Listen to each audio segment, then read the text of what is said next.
سلام دوستان، مطمئنم این روش کیک شکلاتی رو تا حالا امتحان نکردید.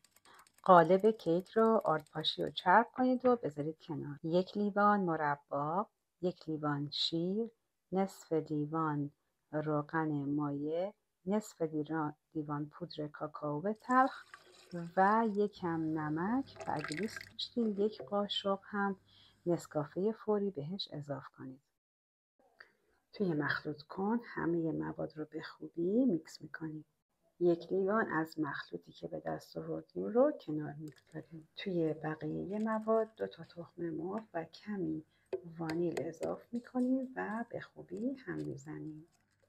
دوستان ممنون میشم لایک کنید و کانالمون رو سابسکرایب کنید.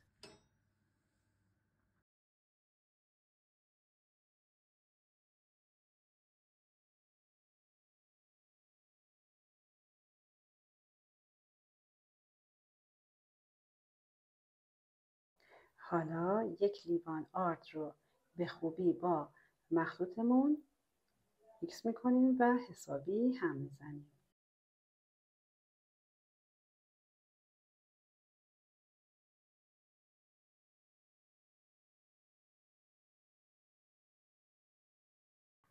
یک قاشق بزرگ بیکینگ پودر هم به مخلوطمون اضافه میکنیم.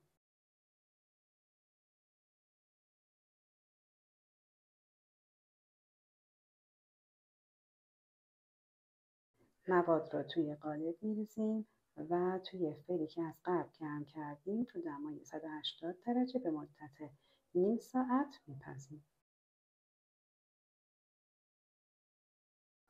کمی شکلات سفید رو با مقداری شیر خشک مخلوط میکنیم و بنماری میکنیم و اجازه میدیم تا به خوبی ذوب بشه.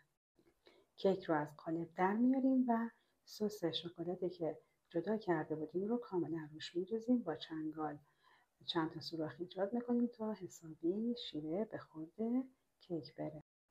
اجازه میدیم خنک بشه و بعدش با شکلات سفید اون رو تزیین میکنیم. نوشه جان.